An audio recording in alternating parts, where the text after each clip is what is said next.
of how Hamas has starved the hostages. In this council, we have heard heart-rending testimony from freed hostages, how Hamas brutalized and sexually assaulted them during their captivity. Hamas is responsible for starting and continuing this war. Israel has accepted proposed terms that would end the war, but Hamas continues to reject them. This war could end today if Hamas freed the hostages and laid down its arms. This resolution has other serious defects beyond just failing to condemn Hamas. First, the United States has stressed since this conflict began that Israel has the right to defend itself. This resolution seeks an immediate, unconditional, and permanent ceasefire that would leave Hamas in a position to carry out future October 7th attacks, as it has threatened to do so many times. This resolution draws a dangerous false equivalence between Israel and Hamas. There can be no equating the two, full stop. The hostages in this resolution are a mere afterthought. The United States will never accept this. President Trump will never accept this. He has made clear all 48 hostages must be released now. This resolution also refuses to acknowledge and seeks to return to a failed system that has allowed Hamas to enrich and strengthen itself at the expense of civilians in need. This resolution wrongly references the IPC report with its flawed methodology, changed standards, and clear bias. Gaza has humanitarian needs because of Hamas, and because the international community turned a blind eye to the true use of the billions in aid that it provided. Israel takes clear risks by working every single day with the United States and regional partners to deliver aid to civilians, as we witnessed today. As Ambassador Huckabee said, initial reports show a terrorist arrived at Albany Crossing, driving an aid truck intended for Gaza, and murdered 2 Israeli soldiers. This heinous act betrays the trust in humanitarian efforts. We offer our condolences to the bereaved IDF families. This resolution fails to recognize the reality on the ground that there has been a meaningful increase in the flow of humanitarian aid. However, the UN's own data shows that approximately 85% of UN aid sent to Gaza since May 19th has been intercepted. We must ensure that this aid reaches the civilians who need it, rather than sustaining the Hamas terrorists. The Gaza Humanitarian Foundation, the GHF, supports that goal, delivering over 167 million meals to date to those in need, rather than to Hamas. GHF works well, and it is untainted by the extreme failure of other organizations at the UN. The UN and the Council members should support the GHF and other mechanisms, including airdrops by Jordan, the UAE, and international partners facilitating deliveries of food and other supplies into Gaza. These mechanisms have delivered humanitarian assistance and other goods to those in need and denied Hamas the supply on which they have come to rely. So, the United States rejects this unacceptable resolution. It is beyond time that Hamas release every single hostage now and surrender immediately. The United States will continue to work with its partners to bring an end to this horrific conflict for the sake of the people of Gaza, who deserve a future free from Hamas, and the whole Middle East, which is ready to move into a new chapter of peace and prosperity. For these reasons, the United States of America will vote against the draft resolution and urges delegations to join us in voting against it. I thank the representative of the United States for the statement. I shall put the draft resolution to the vote now. Will those in favor of the draft resolution contained in document S/2025/583 please raise their hand.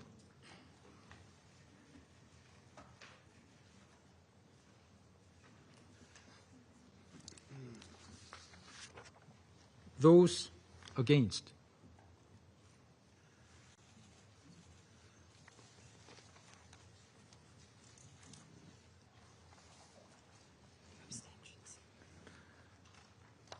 There's no abstentions.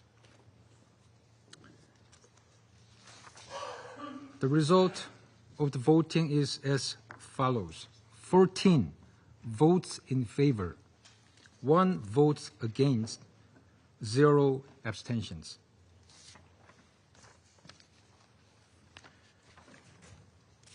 The draft resolution has not been adopted owing to the negative vote of a permanent member of the Council.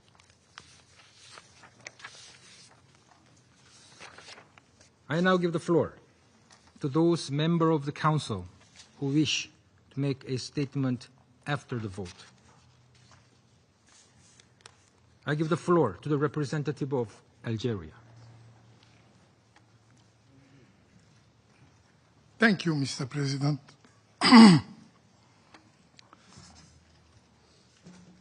I begin my statement today in this 10,000th session of the Security Council with an apology.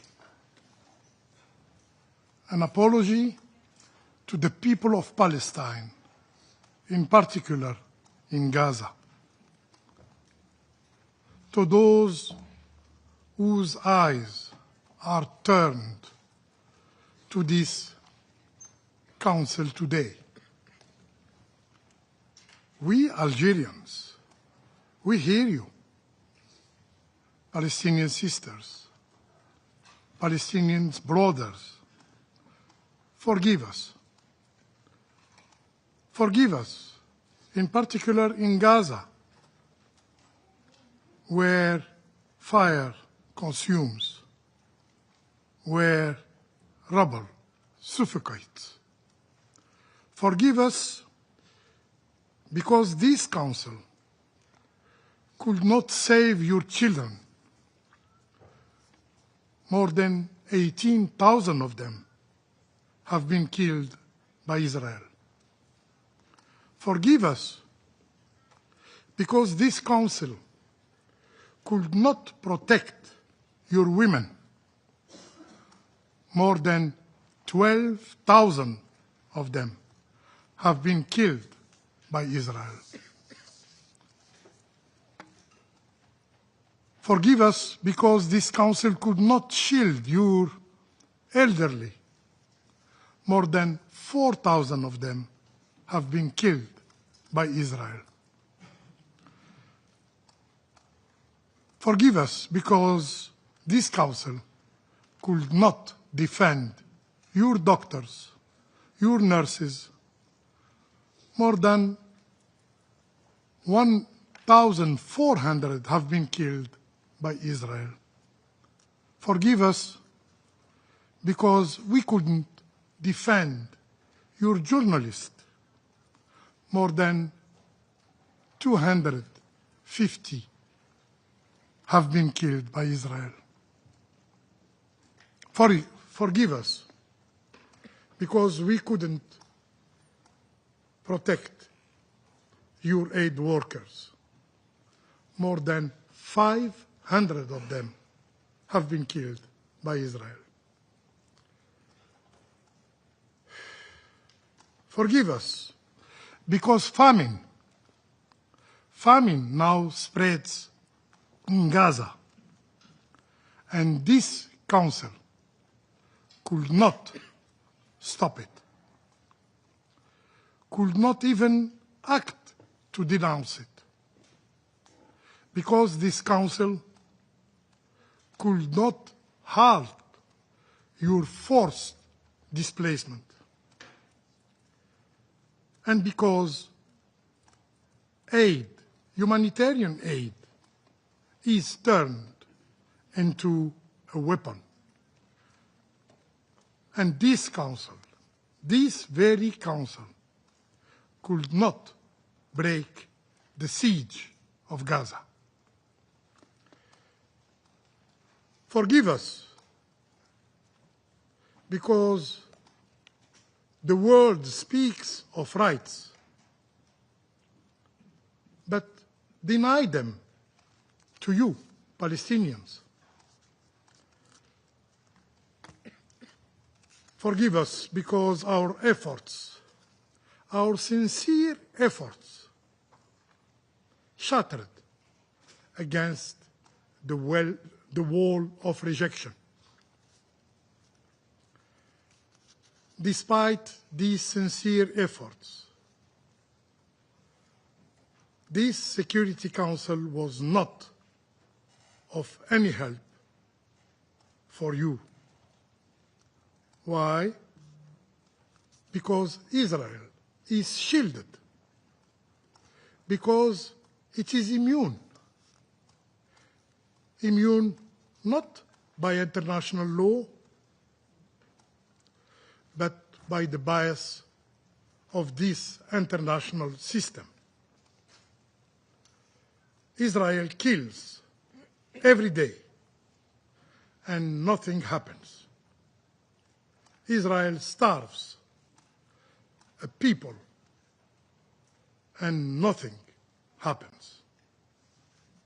Israel bombs hospitals, schools, shelters, and nothing happens.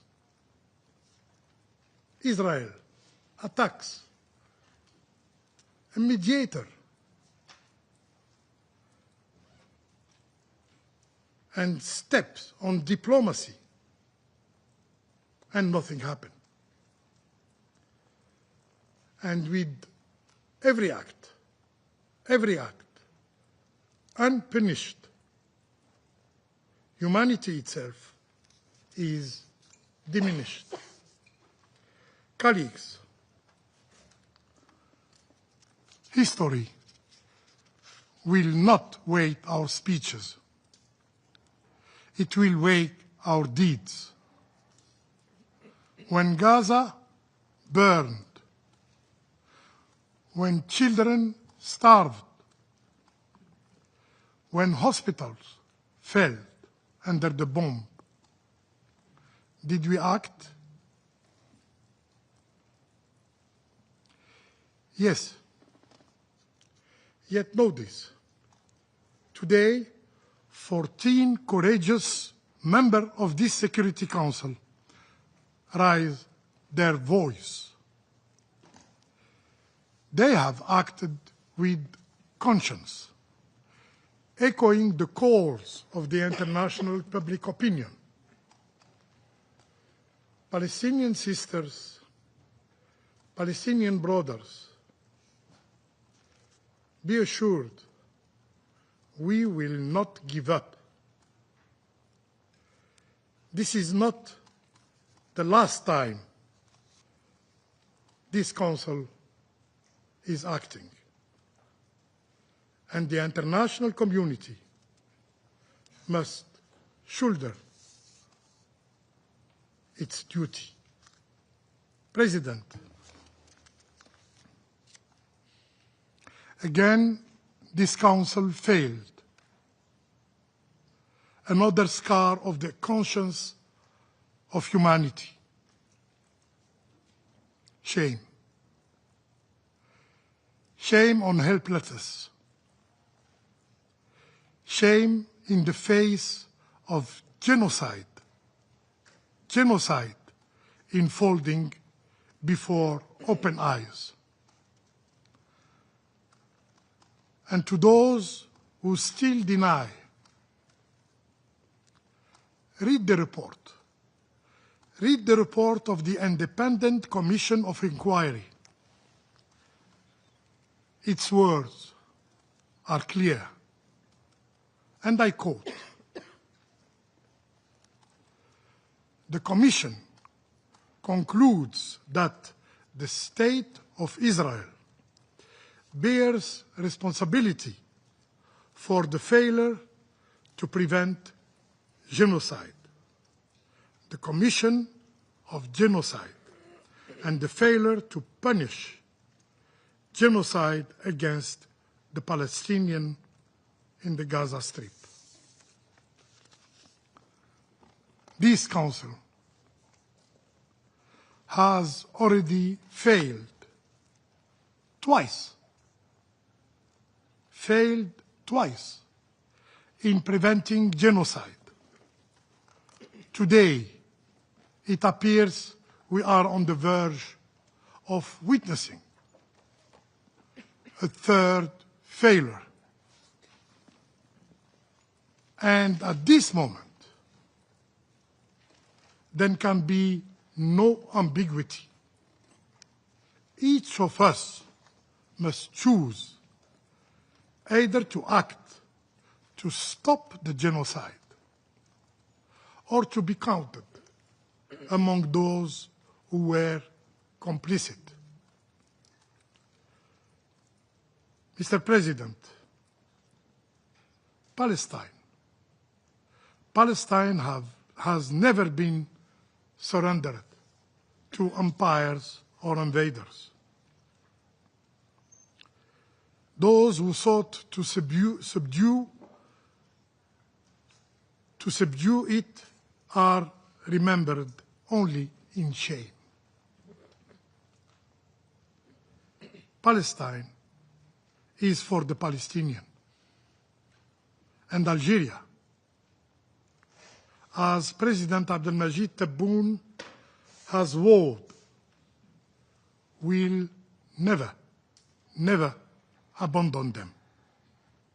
Not until the establishment of Palestinian state with Al-Quds Sharif as its capital. I thank you. I thank the representative of Algeria for the statement. I now give the floor to the representative of Somalia. Thank you, Mr. President.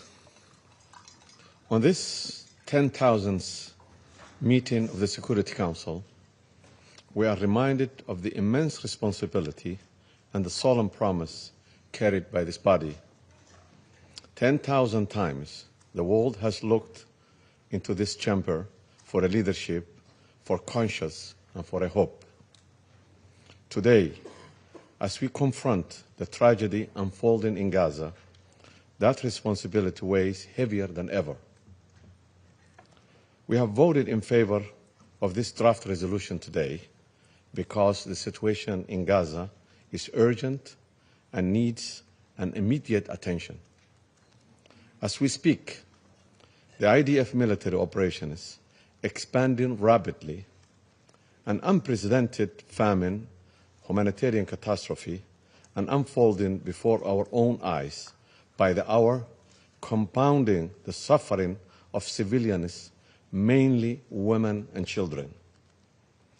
The world looks to this Council for action. Yet today, we have failed to adopt a resolution safeguarding the basic rights of Gaza's people. This is not just a procedural lapse, but a profound moral failing. The draft E10 resolution is grounded in the very language and the spirit of United Nations Charter, reaffirming the principles we have all pledged to uphold. It called for what should be a foundational minimum, namely an immediate, unconditional, and permanent ceasefire in Gaza, the release of all hostages, the unembedded flow of humanitarian aid, and respect for the international law by all parties. And yet, time and again, this Council has been blocked from action, invoking sometimes explicit, more often unspoken, of dangerous language and dangerous logic, that the suffering of some is more tolerable than the suffering of others, and that the lives of certain people matter less. It's a notion that has stained our history before, and it's one we must reject utterly. The moment we begin to measure the worth of human life by nationality, ethnicity, or circumstances, we lose the very foundation upon which this institution was built. The world is not watching. Every delay, every evocation signals to those under siege that their pain is negotiable, their rights conditional, their lives expendable. We cannot allow the logic of lesser lives to take root here in this United Nations Security Council. If we do, we not only fail the people of Gaza, we fail ourselves and the ideals of the founding values of United Nations and the overwhelming consensus of the international community. I thank all members who voted in favor of the resolution. Your support is a beacon of hope and reaffirmation of our shared commitment to peace and human dignity. To my colleagues in the E10, our work is far from over. We remain steadfast in our mission to end Palestinian suffering and advance just and lasting peace in the Middle East. There is no doubt that the foundation of peace in the Middle East is to address the root causes of this ongoing crisis and the underlies in the occupation itself, now in its 5th decade. Somalia reaffirms its steadfast support for the Palestinian people and their legitimate right for self-determination, and the return and establishment of independent, sovereign state with Al-Quds al-Sharif as its capital. Our delegation reiterates its call for an end to the occupation and an immediate permanent ceasefire, the release of all arbitrary detainees, and urgent resumption of credible and inclusive political process under the international auspices. We recognize and support the ongoing ceasefire efforts led by Qatar, Egypt, and the United States, and look toward an upcoming two-state solution conference in the General Assembly next week with hope and determination. We urge all member states to approach that conference with a spirit of responsibility and genuine commitment to just and comprehensive peace in the Middle East. Somalia remains committed to the pursuit of just and lasting peace in accordance with the principles of the United Nations Charter to bring to an end to the prolonged suffering of the occupied Palestinian territory and the wider region. I thank you, Mr. President. I thank the representative of Somalia for the statement. I now give the floor to the representative of Pakistan. Mr. President, on the eve of the 80th General Assembly session and the high-level week, this 10,000th meeting, what a dark moment in this chamber. Pakistan voted in favor of the draft resolution alongside 13 members of the Council.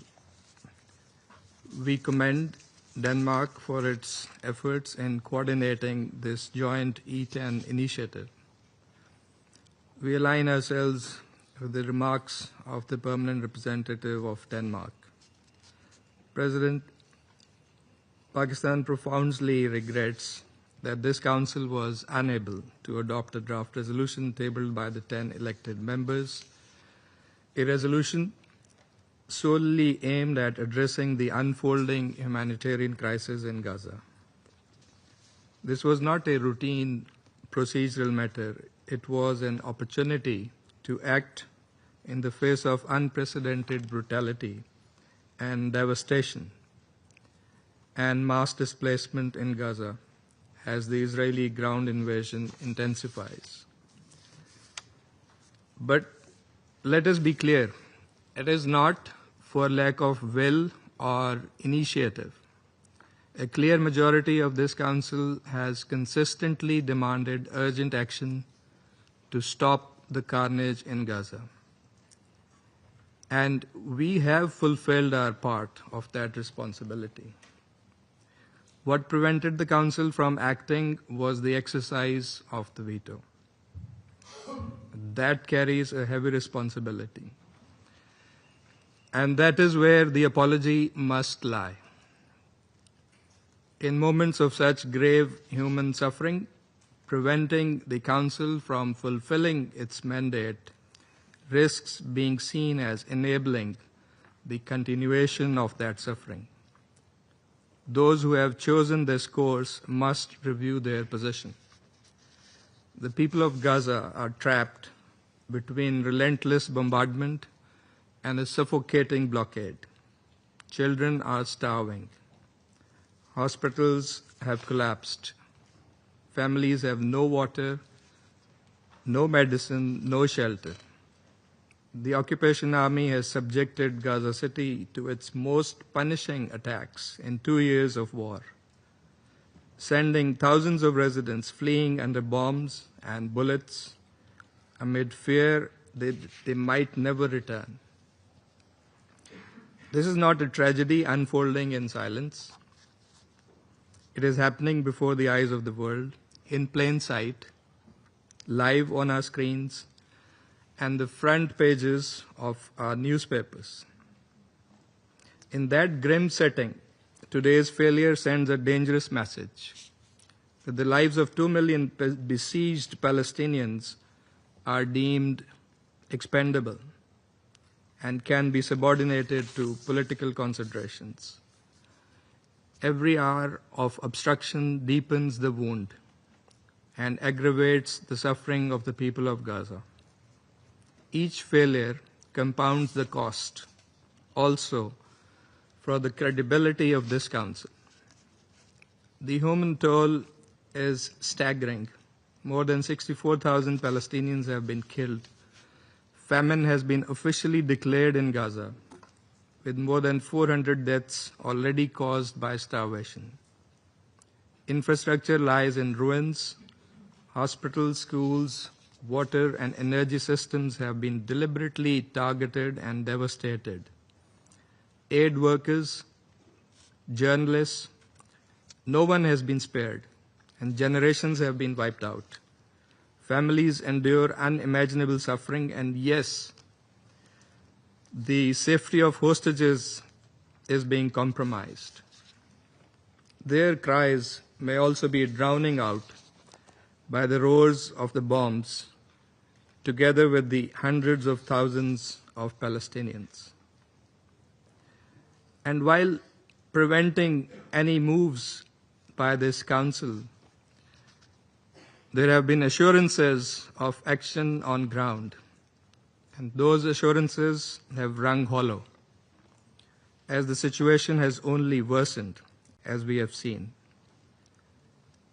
President, let me repeat, the majority of this council has acted responsibly. We have fulfilled our duty under the Charter.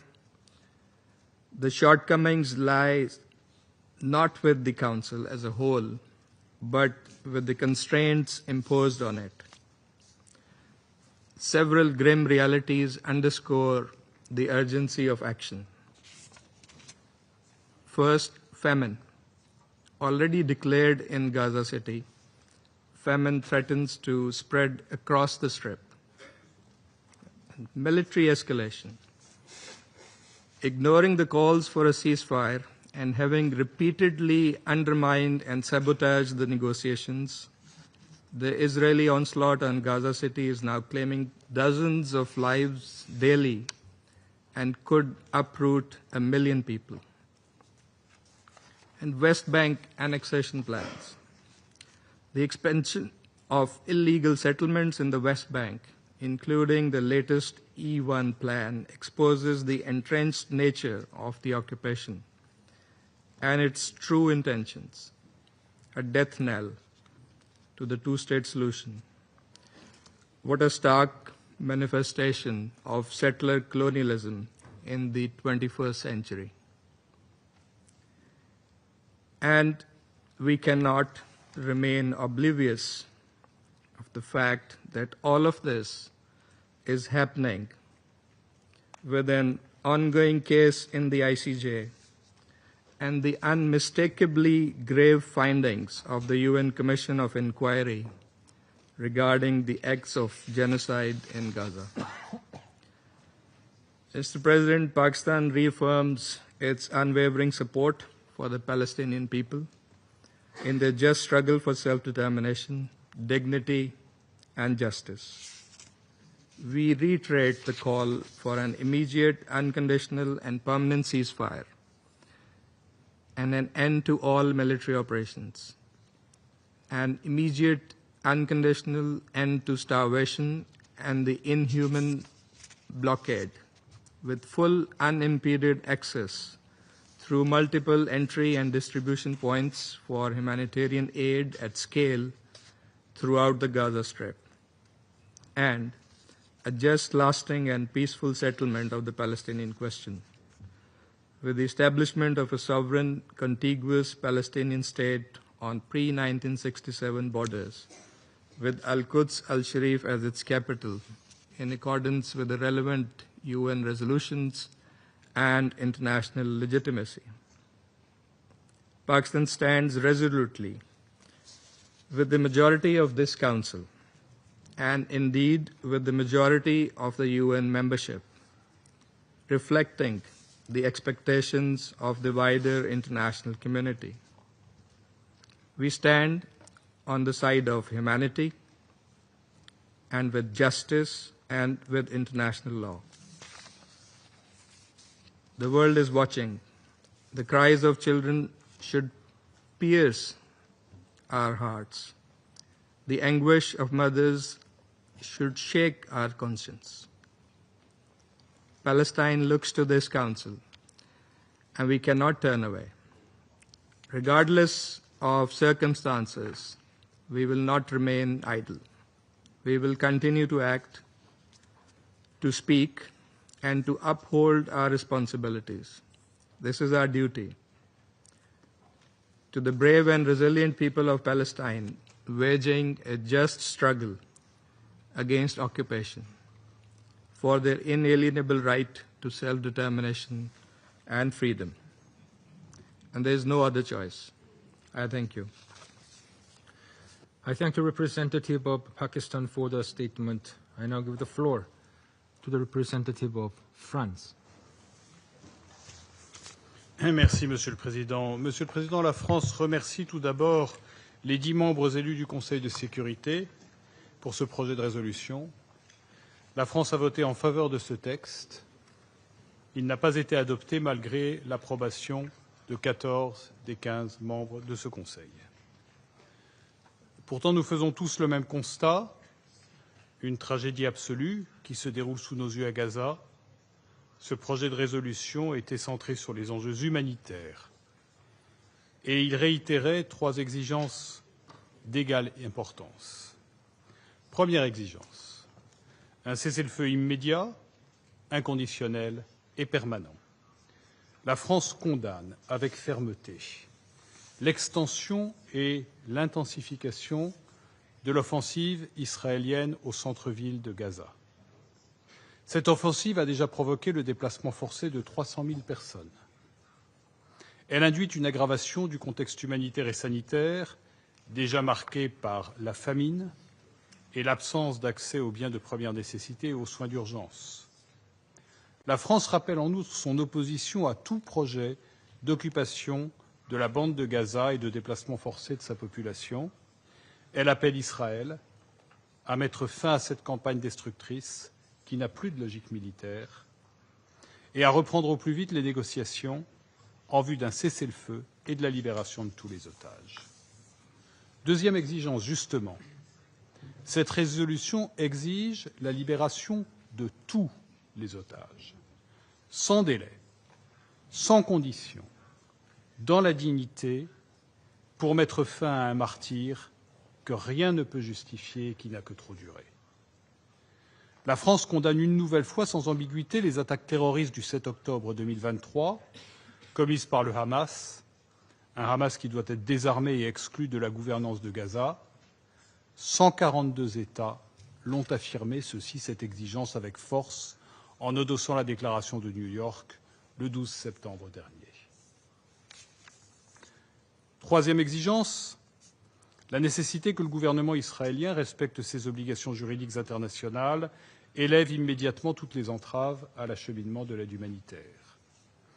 Les secours d'urgence ne peuvent en aucun cas être instrumentalisés à des fins militaires ou politiques. La réduction d'une population à la famine est un crime. Nous réitérons notre plein soutien aux acteurs humanitaires de l'ONU qui continuent de faire leur travail au péril de leur vie, notre soutien aux agences des Nations unies et à leurs partenaires qui savent distribuer l'aide humanitaire avec neutralité, indépendance, professionnalisme, sécurité, en s'assurant que ce sont bien les femmes, les enfants les plus vulnérables qui recevront cette aide entre leurs mains. Monsieur le Président, le Conseil de sécurité devra aussi, sur la base des paramètres agréés, se consacrer à la mise en œuvre concrète de la solution des deux États. La France coprésidera avec l'Arabie saoudite la conférence pour la mise en œuvre de la solution à deux États le 22 septembre.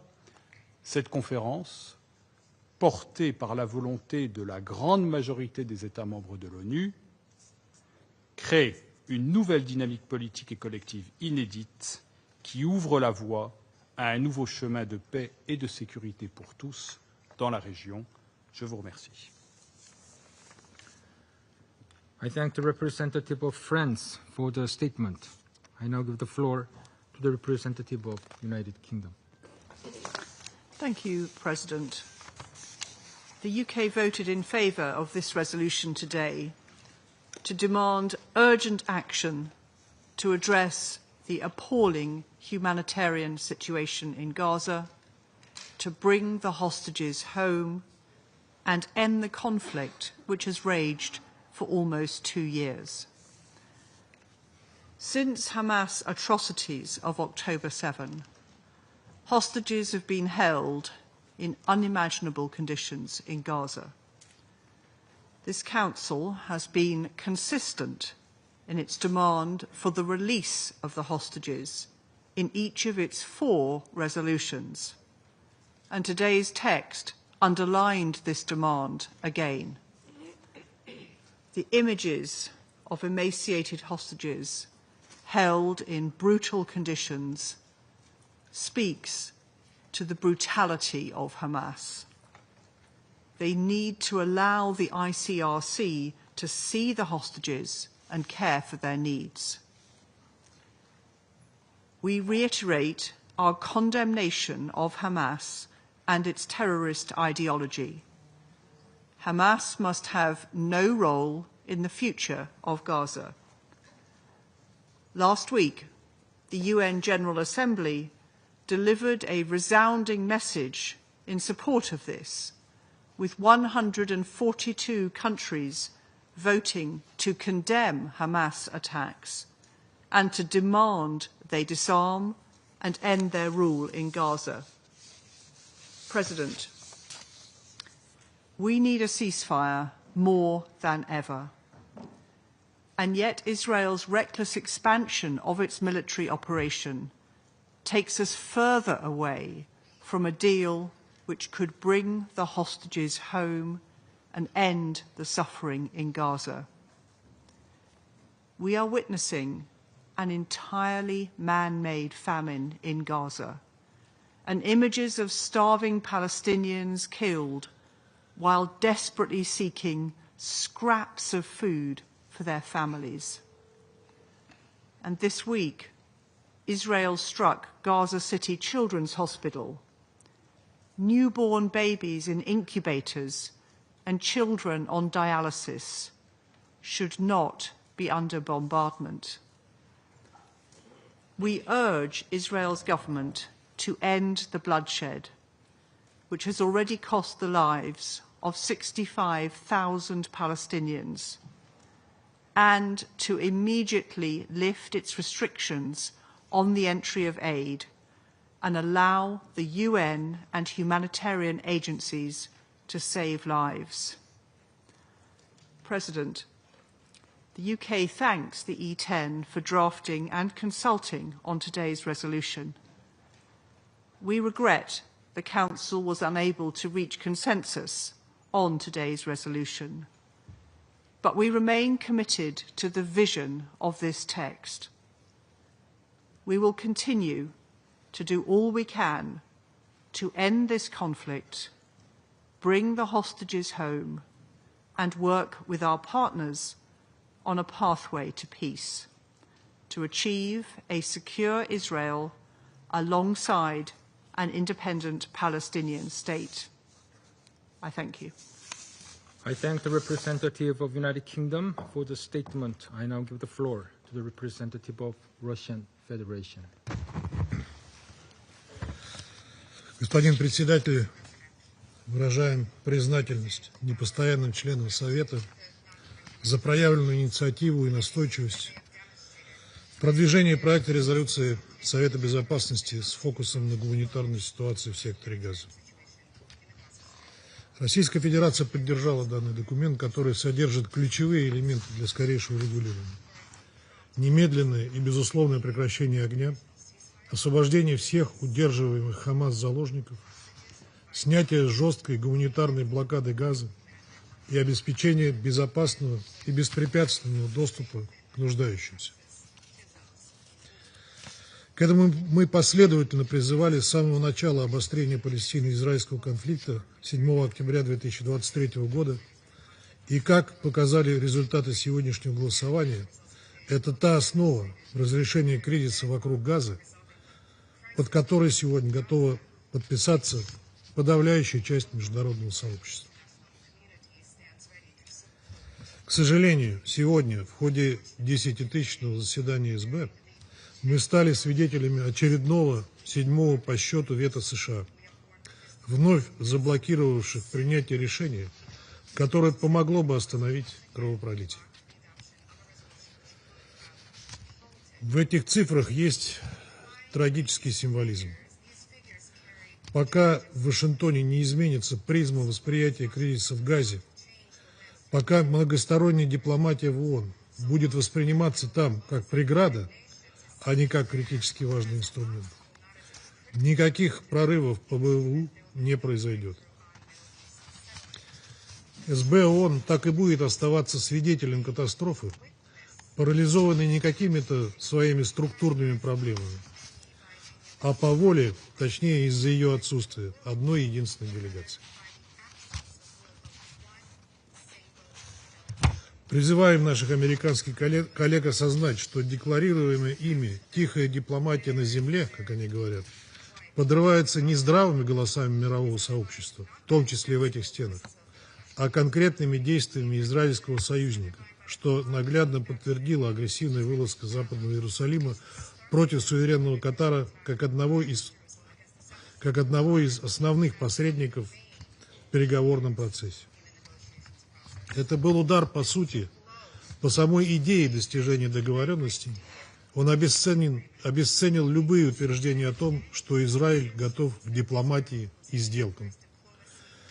Теперь обвинять в их срыве ХАМАС, как это продолжают делать американские коллеги, просто абсурдно.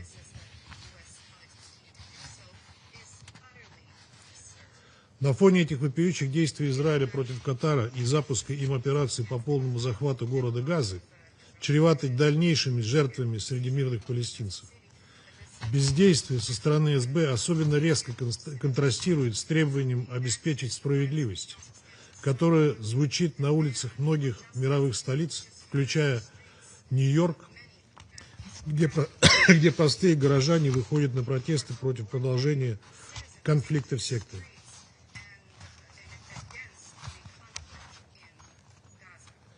Этот призыв должен быть услышан. Важное значение на этом фоне имеет возобновление на следующей неделе в Нью-Йорке международной конференции высокого уровня по ближневосточному регулированию. Мы рассчитываем, что ее итоги будут носить практический и конструктивный характер и позволят вдохнуть новую жизнь в формулу двух государств для двух народов, альтернативы которой не было и нет.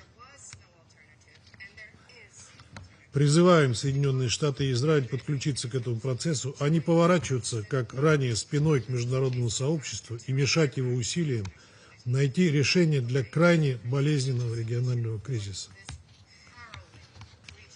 В этом же ряду возмутительные попытки США использовать визовой рычаг для продавливания собственных политических интересов. Призываем Вашингтон пересмотреть свое решение об отказе в выдаче виз членам палестинской делегации на неделе высокого уровня Генассамблеи. Уважаемые коллеги, даже если сегодняшняя попытка провалилась, это не значит, что мы должны опустить руки. Мы готовы действовать и будем доносить свою последовательную позицию на этот счет столько, сколько потребуется. Надеемся, что остальные здравомыслящие члены Совета Безопасности настроены так же, ведь без справедливого и долгосрочного решения палестинской проблемы и обеспечения законных прав палестинцев невозможно достичь прочного урегулирования палестино-израильского конфликта, подлинного мира и стабильности на Ближнем Востоке. Рассчитываем, что таковых здравомыслящих в конечном итоге будет 15, а не 15 минус 1. Благодарю вас. I thank the representative of Russian Federation for the statement. I now give the floor to the representative of Panama. Gracias, señor presidente. Panamá desea expresar su reconocimiento a los miembros electos del Consejo por el esfuerzo colectivo y la unidad, pese a las diferencias en la elaboración de este texto. Reconocemos la labor de Dinamarca al coordinar este complejo proceso de negociación entre los miembros del Consejo. Agradecemos igualmente a todas las delegaciones que respaldaron este proyecto de resolución que clama un llamado urgente a la humanidad, a los principios de la Carta y a la defensa de la dignidad humana. Panamá respaldó el proyecto, cuyo propósito no era provocar un veto, porque contenía lo esencial y lo impostergable: detener la matanza de civiles mediante un alto al fuego inmediato y sostenido en Gaza, que además facilitaría el flujo efectivo de la asistencia humanitaria; garantizar la liberación inmediata, digna e incondicional de todos los rehenes; levantar las restricciones de acceso a la vital ayuda humanitaria a Gaza, que con o sin intención convierten el hambre en un método de opresión y control; y restablecer los servicios básicos que mantendrían con vida a una población al borde del colapso. Sin embargo, desafortunadamente, una vez más, este Consejo ha quedado paralizado, y no porque falten propuestas o marcos de acción. En junio de 2024, este órgano adoptó la resolución 2735, que delineó con claridad un plan en 3 fases: un cese inmediato de hostilidades, liberación progresiva de rehenes, retiro de fuerzas y un programa de reconstrucción para Gaza. En enero de 2025, Israel y Hamás acordaron un alto al fuego que siguió en gran medida lo estipulado en esa resolución 2735. Ello demuestra que las resoluciones e iniciativas de este Consejo no socavan los esfuerzos adicionales de mediación, sino que sirven de referencia y guía para alcanzarlos.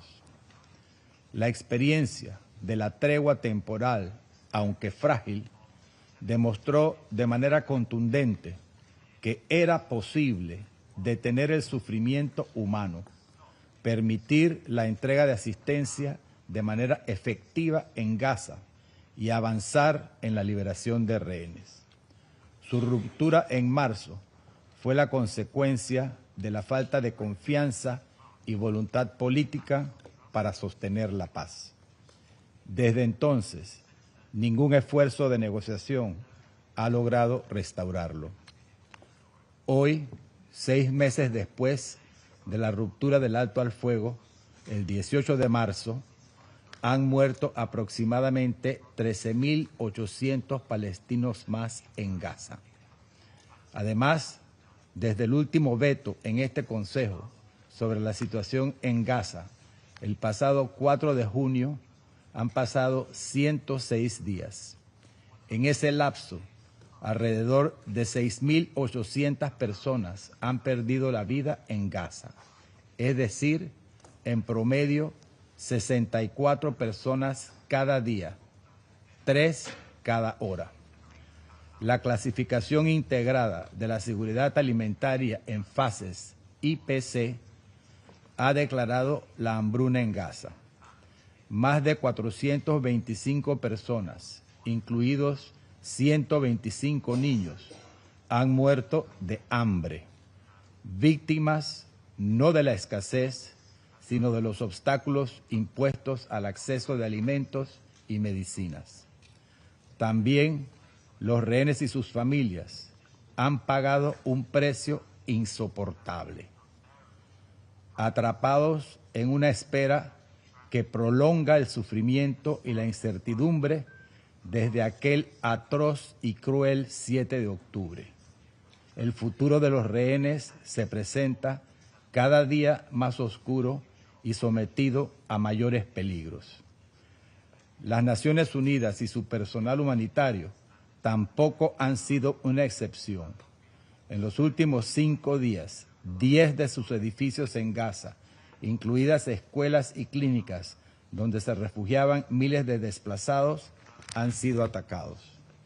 Y junto a ellos, los periodistas que documentan la tragedia también han sido asesinados en números sin precedentes, en un intento de silenciar la verdad y oscurecer la realidad de lo que ocurre en Gaza. Hoy celebramos la reunión número 10.000 del Consejo de Seguridad, un hecho notorio que en esta sesión debería servir como símbolo de moralidad y responsabilidad de un órgano capaz de actuar y proteger a la humanidad. En cambio, la sesión queda marcada por el contraste más doloroso. Mientras este Consejo acumula sesiones, la humanidad acumula muerte y destrucción. La mediación impulsada por Qatar, Egipto y Estados Unidos, que debería ser una oportunidad esperanzadora para el diálogo y el consenso ante el distanciamiento extremo entre las partes, se ha visto cada vez más debilitada por el escepticismo y la lógica implacable de la violencia. Como golpe adicional a esa esperanza, uno de los mediadores, Qatar, fue atacado hace apenas una semana, socavándose aún más la diplomacia y reforzándose la espiral de violencia. Señor presidente, si este Consejo, a través de las resoluciones adoptadas, ya definió un camino efectivo hacia la paz y ese camino ha sido abandonado, debemos preguntarnos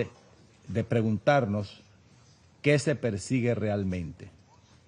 Permitir la desaparición de millones de palestinos en Gaza, permitir que los rehenes mueran en el olvido de los túneles, reducidos a daños colaterales, permitir que se normalice el hambre, la devastación y la muerte de niños con los labios resecos y el estómago vacío.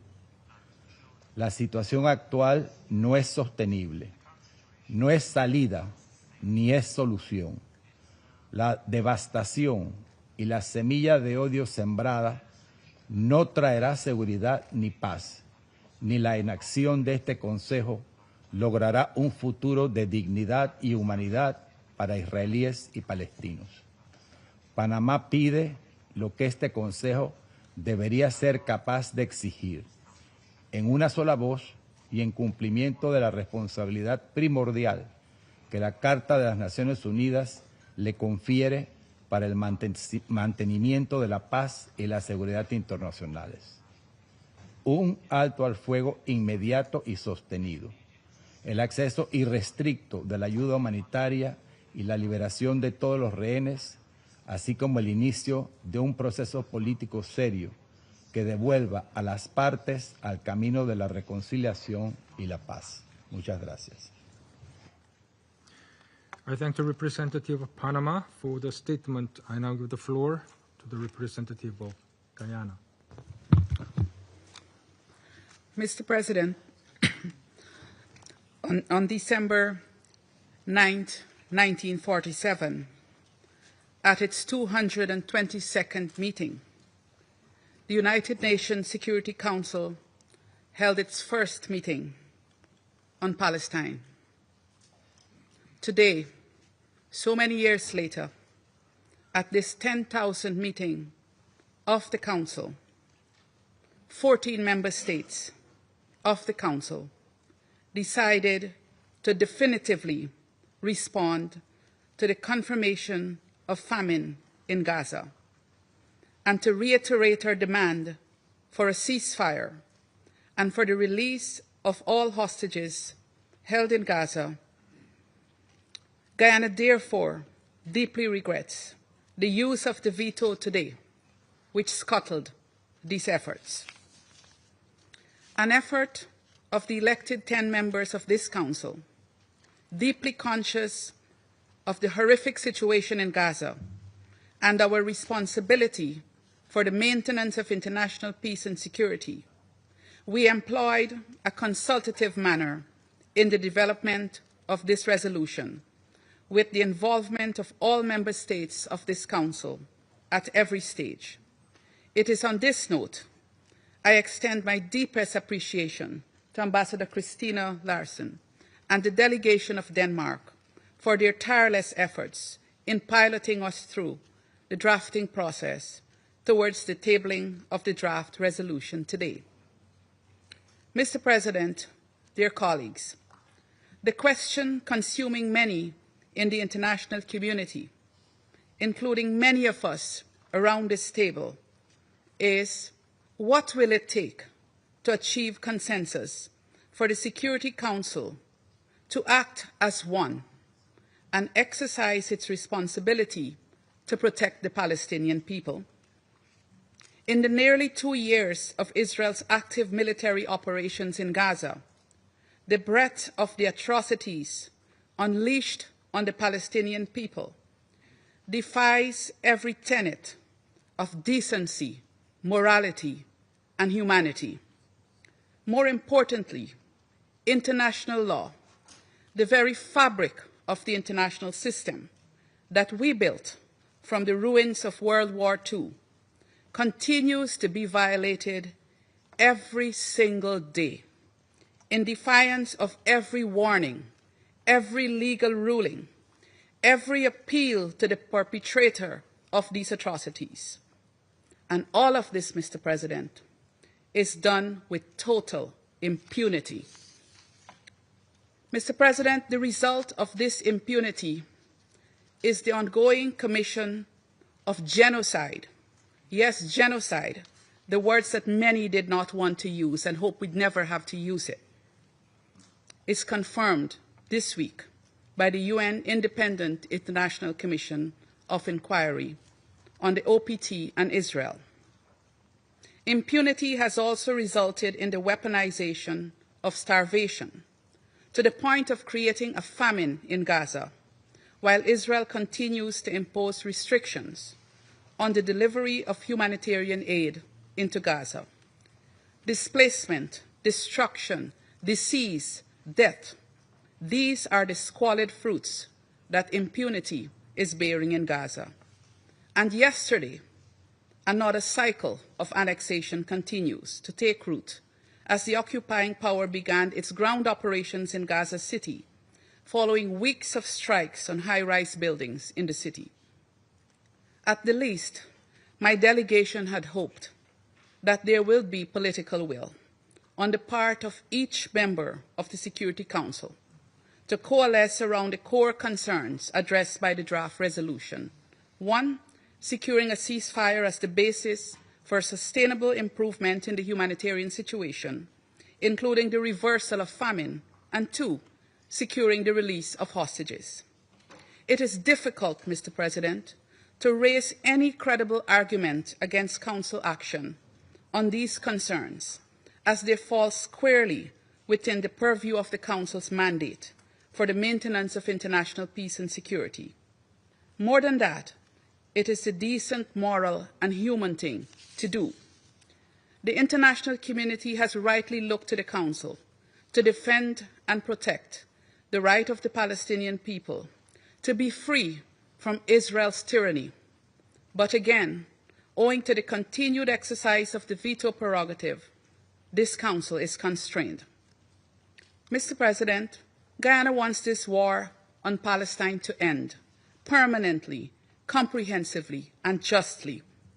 And we will continue to partner to this end with those who have a role in making this goal a reality.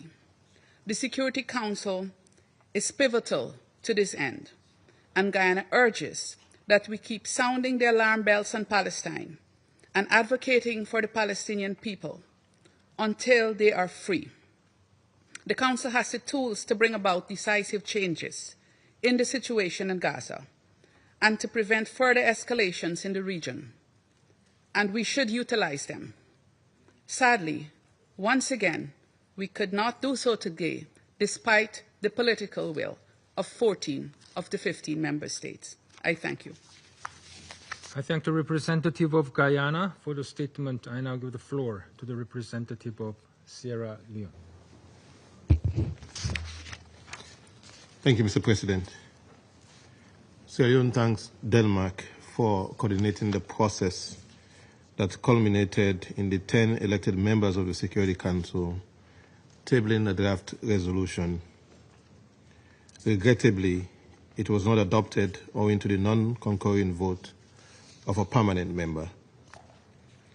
The initiative of the E10 arose from the grave urgency to address the devastating humanitarian situation in the Gaza Strip, compounded by the continued captivity of the hostages held by Hamas for over 700 days. Sierra Leone voted in favor of the draft resolution out of our conviction that as Council members, we bear a charter responsibility to rescue civilians from the scourge of war, marked by immense suffering, hunger, insecurity, and continuous loss of life. The draft resolution was clear.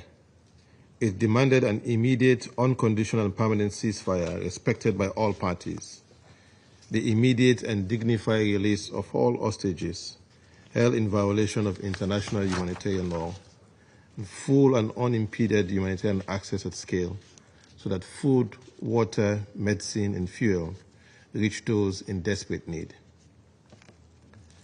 Had the resolution been adopted in this historic 10,000 meeting of the Council, it would have fulfilled the Council's most urgent duty to halt the unconscionable suffering of civilians, especially children, who have borne the brunt of this war. We recall with sorrow the August briefing by Ms. Inga Ashen, CEO of Save the Children International, whose testimony of famine and malnutrition, each on the frail bodies of children, must stir our collective conscience. In Gaza today, children face hunger and disease instead of classrooms and playgrounds. Sierra Leone is gravely concerned by the continuation of the conflict, and it deepens with despair. The immediate ceasefire that would have demanded, that have been demanded, could have supported the resumed two-state solution conference, co-chaired by France and Saudi Arabia. Only a just and lasting political solution can end this cycle of violence and deliver security for both Palestinians and Israelis. Mr. President, we regret that the non-adoption of this largely humanitarian resolution leaves unaddressed the urgent demand for Israel to lift all restrictions on humanitarian aid into Gaza, following confirmation of famine in Gaza governorate and its spread to other areas in recent weeks. The draft resolution also demanded an immediate ceasefire and the unconditional release of all hostages, imperatives particularly in light of the findings of the Human Rights Council Commission of Inquiry, which concluded that acts committed in Gaza by Israeli forces constitute crimes against humanity, war crimes, and underlying acts of genocide. Under the Genocide Convention, no state may turn away. The duty to prevent genocide is binding on all, and failure to act would make this Council complicit in one of the gravest crimes known to humanity. 14 members of the Council acted. This Council and the international community cannot avert their gaze when children are starved, schools destroyed, and civilians massacre. Again today, 14 of its members acted, and not for the first time. Constrained by the veto, we must continue to act to end the genocide in Gaza. Human dignity demands it. International law requires it. The International Court of Justice has clarified that under the Genocide Convention, states not only have a duty to punish genocide after it occurs, but an active duty to prevent it when there is a serious risk. The alarm was raised. This obligation requires due diligence once a state knows or should know that genocide is at risk.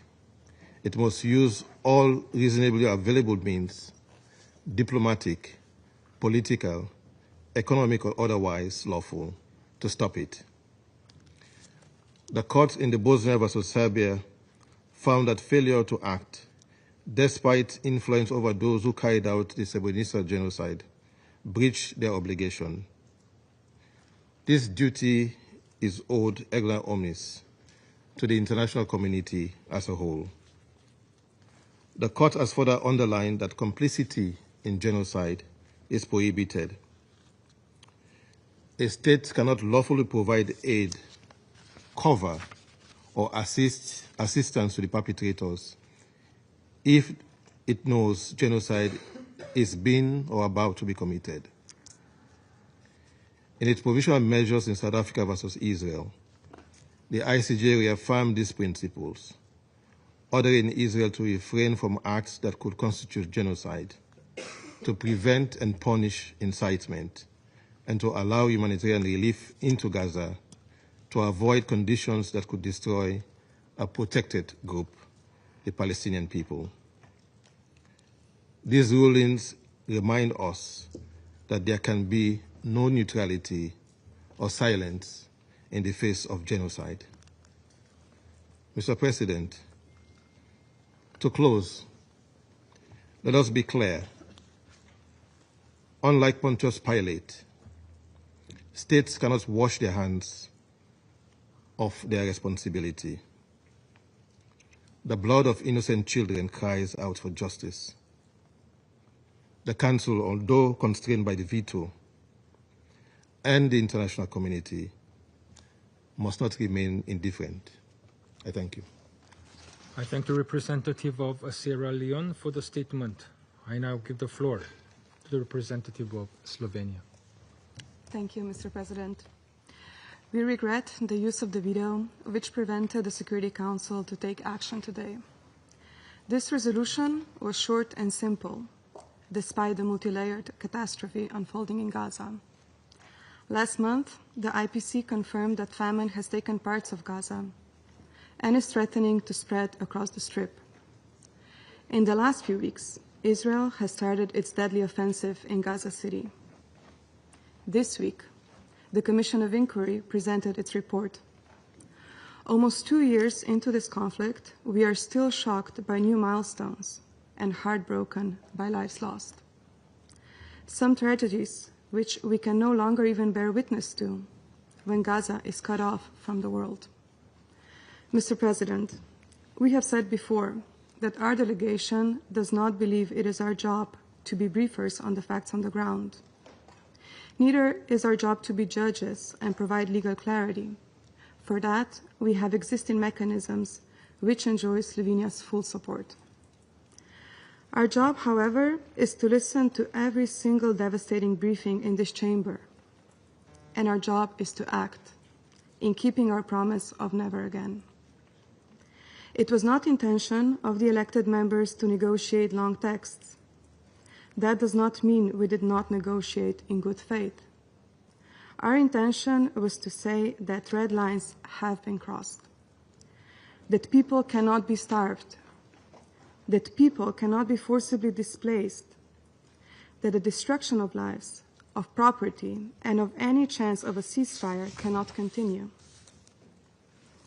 that civilians cannot be held as a bargaining chip, that people need peace, that hostages need to be released, that both Israelis and Palestinians deserve the resumption of a political process for a vision of two states to become reality. Mr. President, despite the inaction witnessed today and over the past 23 months, it is our firm belief that efforts by members of this Council will not be in vain. They are a measuring stick for an accountability process that will take place. And today, even when our hands are tied, we demonstrated that we stand against the immense suffering experienced by so many in Gaza. Our efforts today show that the vast majority of this Council and the international community believe that real diplomacy must remain one of dialogue and respect for international law, in Gaza and in wars elsewhere. It is a diplomacy of active choice for peace in the face of new historical responsibilities. A diplomacy of action against the unending and needless deaths of children, mothers, and so many others in Gaza. And a diplomacy of hope.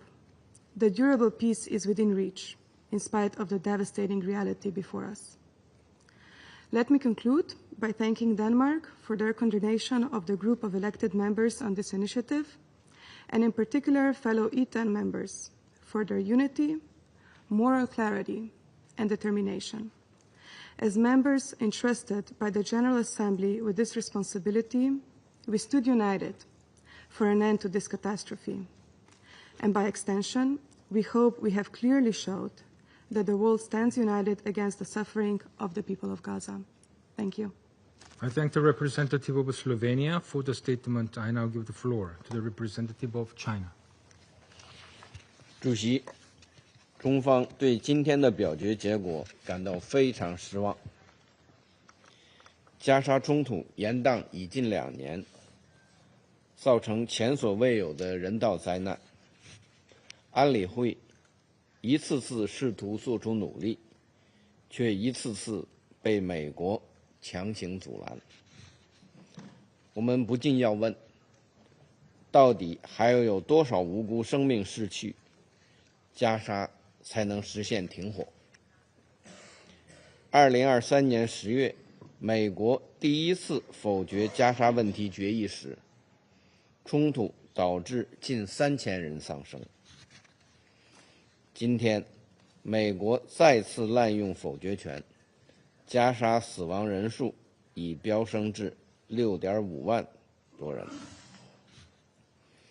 武力打不出和平，暴力换不来安全，延长战事只会造成更多的死亡和仇恨。以色列必须立即停止在加沙的军事行动，停止任何加剧局势紧张的危险举动。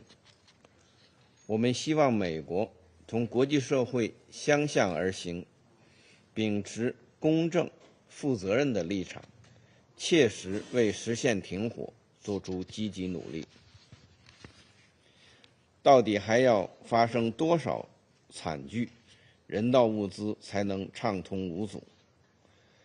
在极端封锁下，加沙已经出现饥荒，疾病迅速传播。美国、以色列推行军事化物资分配机制，阻碍联合国等人道机构开展援助，未能改善人道局势，反而造成大量寻找物资的平民死亡。人道物资武器化不可接受，违反国际人道法不可接受。以色列必须履行占领方的国际人道法义务，解除人道物资准入限制，支持联合国以符合人道主义原则的方式开展援助。到底还要等到什么时候，安理会才能履行职责？安理会承担着维护国际和平与安全的首要责任，早已就加沙停火、人道等问题达成压倒性的共识。但正是美国对安理会行动的消极阻拦，对违反安理会决议行为的顽固袒护，导致安理会在加沙问题上应对乏力。美国作为安理会常任理事国，应当正视自身责任，支持安理会有效履职，维护联合国作用和权威，而不是相反。主席，国际社会维护公道正义的努力不会停止。下周第80届联大将举行一般性辩论和落实两国方案高级别会议。我们希望有关国家倾听国际社会的强烈呼声，做出对生命负责、对历史负责的正确决定。中方将继续同国际社会共同努力，推动平息加沙战火，缓解人道灾难，落实两国方案，最终实现巴勒斯坦问题的全面、公正和持久解决。谢谢主席。I thank the representative of China for the statement. I now give the floor to the representative of Greece. Thank you, Mr. President.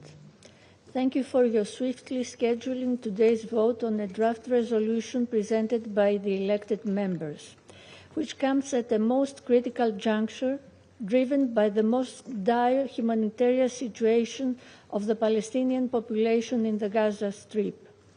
The situation in the Strip is worsening by the hour, adding to an already desperate situation thousands that are forced to leave again their homes amid ongoing hostilities.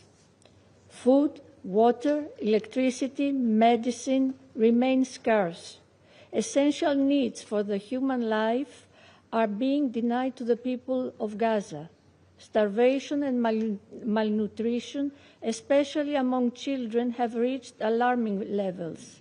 The need to ensure unhindered, safe and sustained access for humanitarian assistance is urgent. At the same time, we do not forget the carnage of the 7th of October. We do not forget the hostages that continue to suffer in the hands of Hamas. Their immediate and unconditional release is imperative, and the ceasefire needed now more than ever remains elusive. This unprecedented situation compels us to raise our voices together. We still believe that diplomacy remains the most effective tool, even in the most difficult circumstances. We urge all parties to assume their responsibilities, return to the negotiation table as soon as possible, and be guided by international law and international humanitarian law to avoid a humanitarian catastrophe. I thank you. I thank the representative of Greece for the statement. I now give the floor to the representative of Denmark. Thank you, Mr. President. Denmark voted in favor of this resolution. We did so because we believe that this Council, as the custodian of international peace and security, has the responsibility to act decisively to address the situation in Gaza. We deeply regret that it was not possible today. By voting yes, Denmark voted in favor of responding to the catastrophic humanitarian situation, which has only deteriorated further with the confirmation of famine in Gaza and the expansion of the Israeli military operation in Gaza City. Our yes vote is a message to the starving men, women, and children. You are not forgotten. It's a vote in favor of upholding international law, demanding that the government of Israel immediately and unconditionally lifts all restrictions on the entry of humanitarian aid into Gaza. Trucks with life-saving aid are just waiting to be allowed to enter. Israel must ensure the safe, sustained, and unhindered distribution to the civilian population. Our vote is also a demand for the immediate, unconditional, and dignified release of all the hostages that have been cruelly held by Hamas and other terrorist groups. It's a message to them and their families. Your freedom and your well-being remain key to us. Lastly, our vote is a vote for peace, a peace that will allow this man-made humanitarian catastrophe to be stopped, a vote for the immediate, unconditional and permanent ceasefire.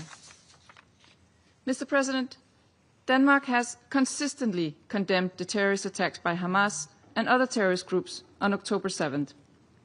What happened was inexcusable, and we reiterate our firm condemnation of Hamas' despicable acts. We have also consistently underlined that the fight against terrorism cannot come at the expense of the rules that safeguard humanity.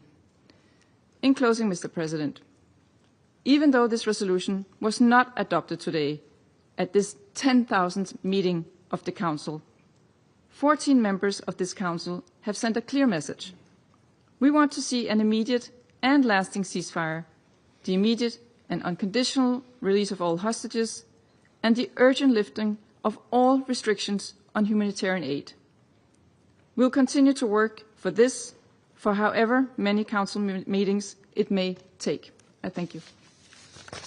I thank the representative of Denmark for the statement. I shall now make a statement in my capacity as the representative of the Republic of Korea. Almost 2 years have now passed since the horrendous terrorist attacks by Hamas against Israeli citizens, which has sparked Israel's massive military operations in Gaza, killing far too many Palestinians, including scores of women and children. Yet, we now confront another appalling development in Gaza. New, deadly IDF ground operations, forcing hundreds of thousands of exhausted and starved Palestinian civilians out of Gaza City. We strongly oppose these vast land and air attacks. It is deeply troubling that the endless humanitarian suffering of Palestinian civilians in Gaza still persists, while 48 Israeli hostages are still brutally held by Hamas. With the ongoing restrictions on the entry and delivery of humanitarian aid in Gaza, along with a total breakdown of law and order, innocent civilians are being starved. The IPC report last month indicating the famine was already happening in Gaza City was yet another wake-up call for this Council. Against this backdrop, the Republic of Korea has participated as one of the elected members of the Council on a new endeavor to pursue an outcome of the Security Council, demanding a ceasefire and the release of hostages, as well as an urgent increase of life-saving assistance based on the proven UN humanitarian system. We believe that the draft resolution tabled today contained important elements to forge meaningful improvement on the ground at this critical moment. Thus, it is deeply regrettable that the latest efforts by the E10 could not garner the support necessary for its adoption today. Despite this failure, we believe that today's result shows once again the collective voice of the vast majority of the international community. Thus, an immediate ceasefire must be put in place. All hostages must be released, and most urgently, a genuine surge of dignified humanitarian aid at scale, based on long-standing humanitarian principles, must be ensured. All efforts to expand humanitarian aid should be supported. But we clearly witnessed during the ceasefire earlier this year what was the most efficient way to have palpable outcome on the ground. Indeed, the vital work by the UN and its partners must be guaranteed. Aid seekers should be protected, and the fighting must come to a complete halt. On this occasion, we reiterate our firm support for the humanitarian organs of the UN, including OCHA and UNRWA. Civilians in Gaza, as well as hostages and their families, have suffered too much and far too long. The Republic of Korea urges the finalization of a deal to secure an immediate ceasefire and release of all hostages, leading to a permanent end to this war. We do not believe that today's unsuccessful effort is meaningless. Instead, we hope these efforts can help illuminate a path toward a durable peace and stability for all in the region.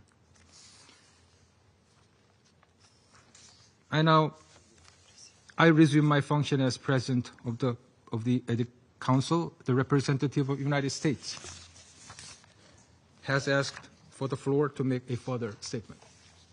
You have the floor.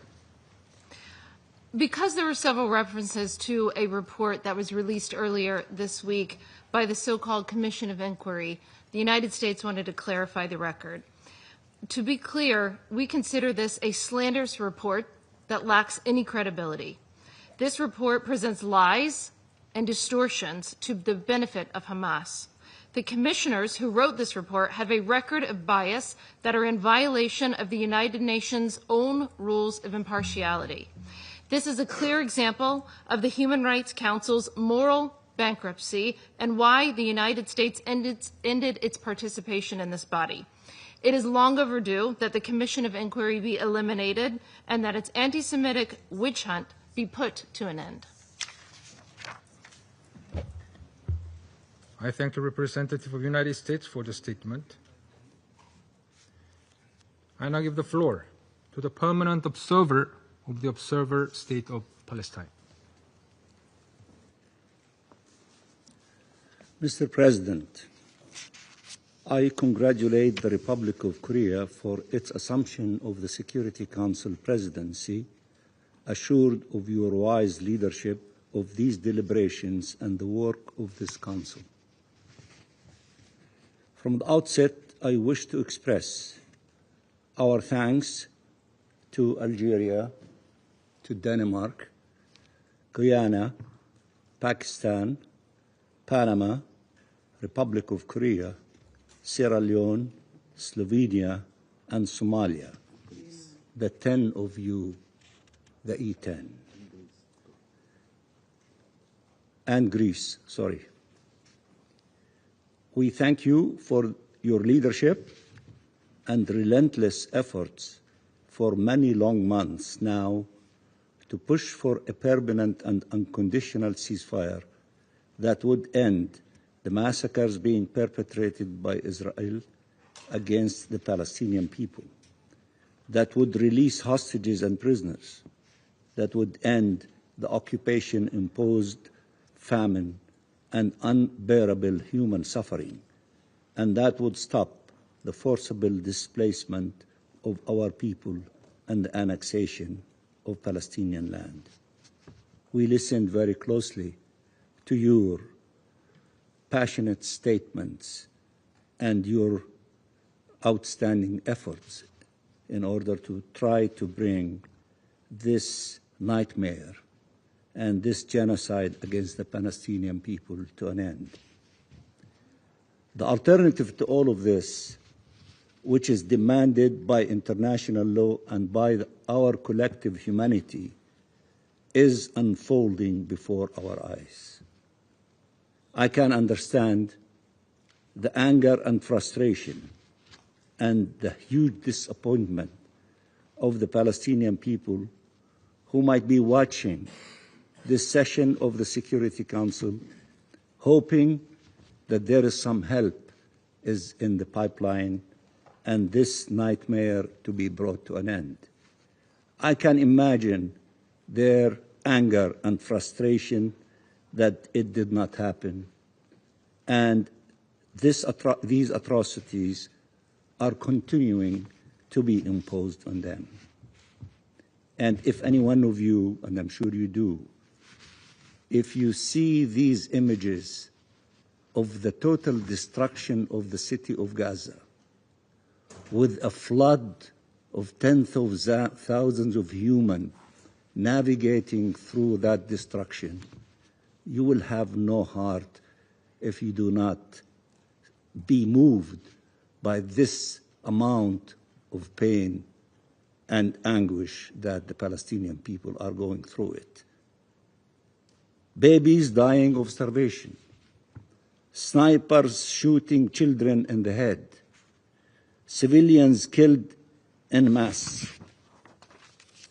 families displaced again and again from ruins to ruins and from death to death. UN personnel and doctors and humanitarians and journalists targeted. Devastation and destruction rained down, pulverizing an entire society. And Israeli officials openly mocking all of this and praising the real state value of Gaza. This draft resolution represents the bare minimum that humanity, legality, and morality dictate. It is deeply regrettable and painful that it has been blocked, preventing the Security Council from playing its rightful role in the face of these atrocities and to protect civilians in the face of genocide. It is regrettable that you, the custodians of the maintenance of International Peace and Security Council, were unable to act in that direction, and the minimum is to adopt the resolution that was not adopted. Mr. President, I want to thank all those that supported this draft resolution. In addition to the 10, the 4 others that made it receive 14 votes, almost 15, but 15 minus 1. Many council members were willing to go much further than the language in the text, including by rightfully resorting to Chapter 7 of the UN Charter. Millions of people in the streets are demanding from you to use Chapter 7 in order to impose your will through whatever tools available to you to force Israel to stop this genocide against the Palestinian people. But the draft was a genuine effort for the Council to speak with one voice. Unfortunately, the Council remains silent at a great cost for its credibility and authority. This demonstrates that when it comes to atrocities, crimes, the use of the veto should simply not be allowed. The United States has been, together with Egypt and Qatar, trying to reach a ceasefire agreement. We supported repeatedly the mediation efforts towards a ceasefire agreement and called repeatedly on Hamas to cooperate with them, even when Israel was sparing no effort to prevent reaching such an agreement. What more proof is needed that Israel does not want a ceasefire agreement that would save Palestinian and Israeli lives? After the Israeli strike on the territory of Qatar, a key mediator, to target those that the mediator was convening to reach such a ceasefire agreement and to end this nightmare. We condemn on the strongest terms this attack against the sisterly country of Qatar. Whether in Gaza or in the West Bank, including East Jerusalem or in the region, Israel has chosen time and time again the path of violence.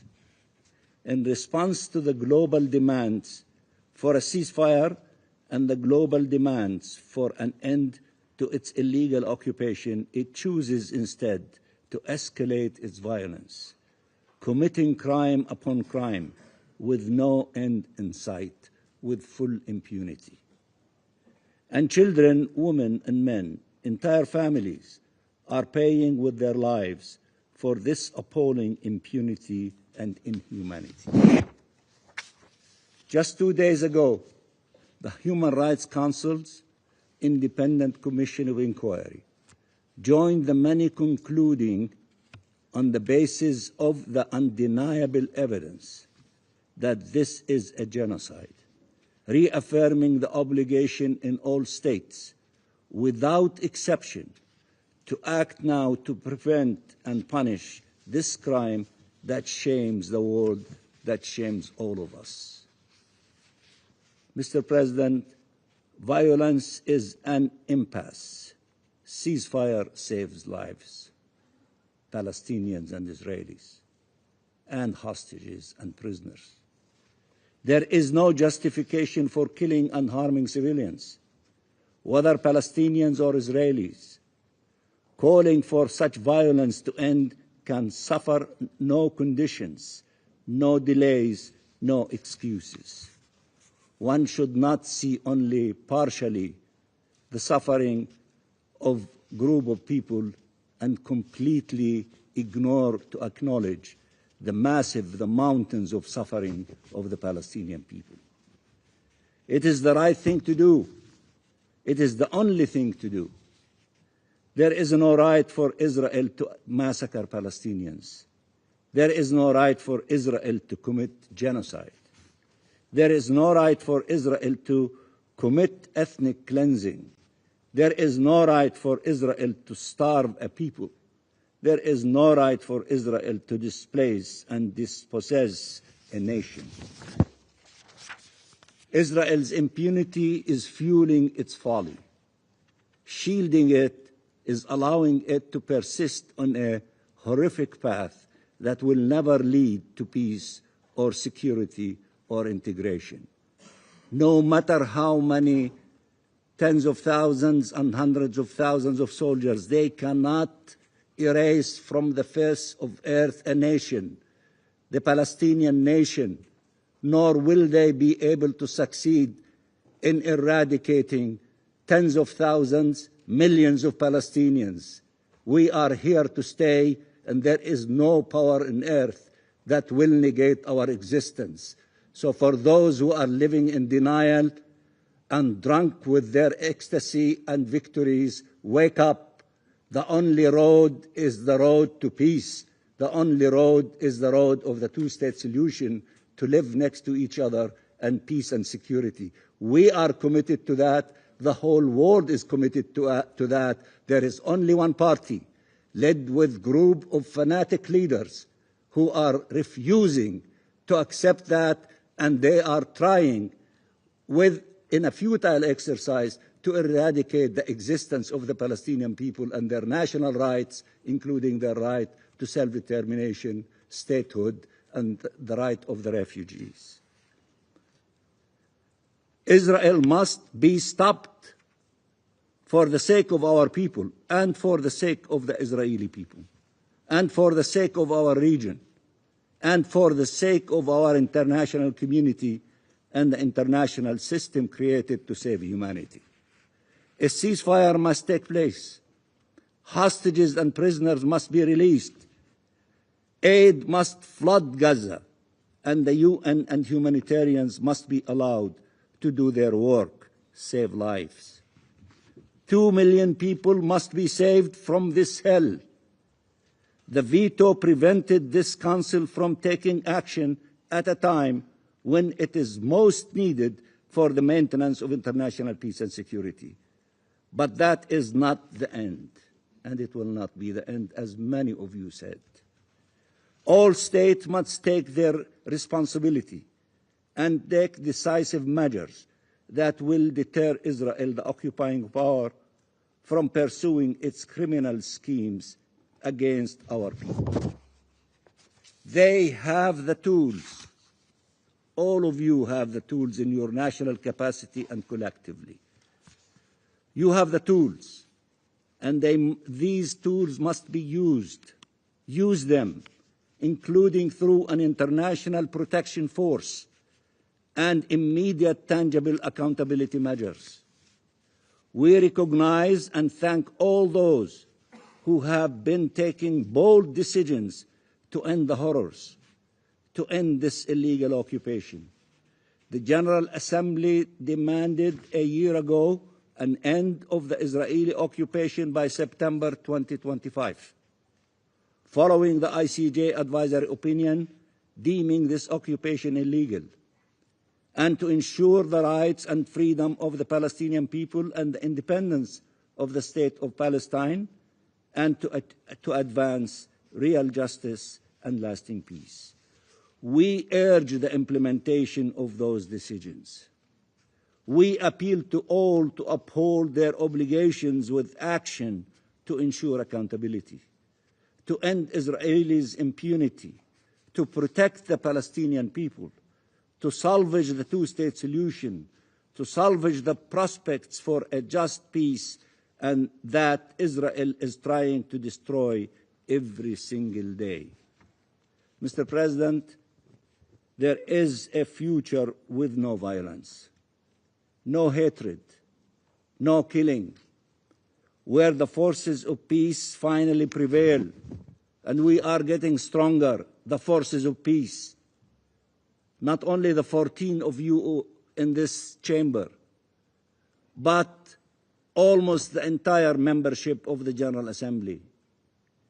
And it is growing with hundreds of millions who are demonstrating in the streets asking for peace and asking for a ceasefire.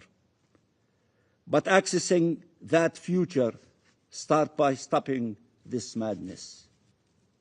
In the coming days, leaders gathering here in New York on this 80th anniversary of the United Nations must take individually and collectively the decisions that will save Gaza, save Palestine, save peace, save the Middle East, and save our international law-based order.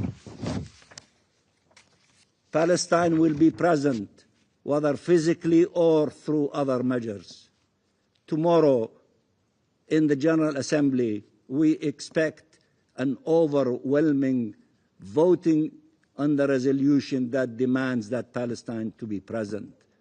We prefer that our leaders to be present physically, just to come peacefully, to express the position of the Palestinian people like all of your leaders do. But whether we are physically there, meaning our leaders, or that whether they will participate in other methods, Palestine will be there. It will be the biggest elephant in New York City.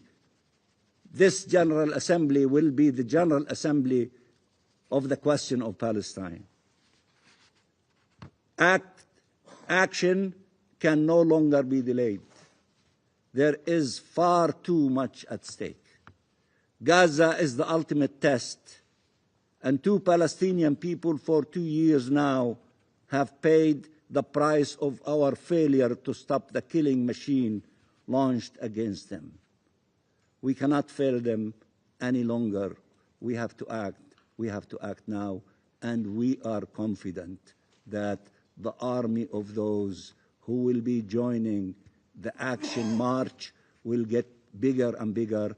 Palestine will not be the exception to the rule.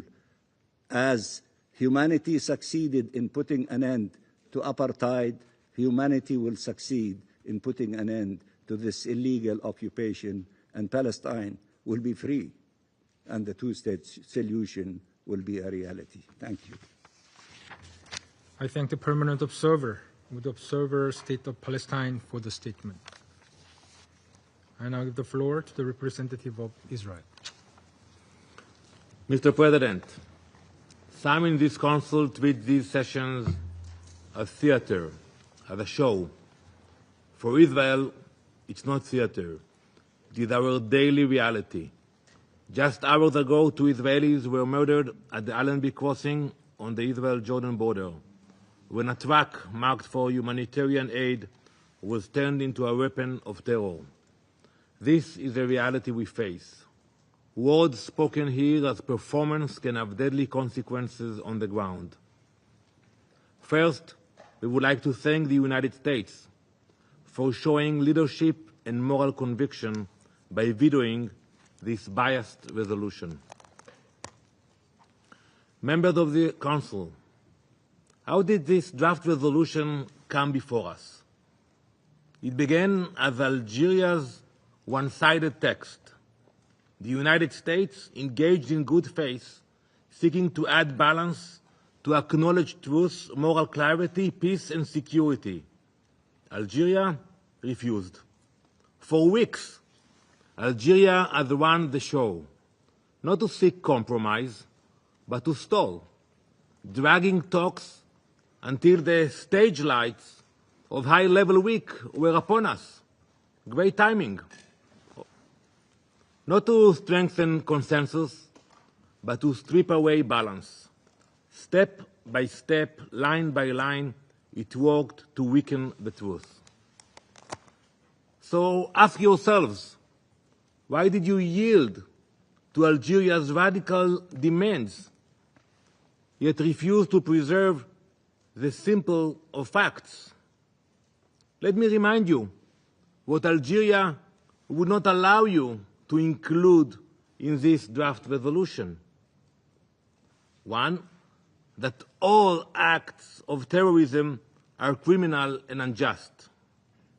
That Hamas is a terrorist organization.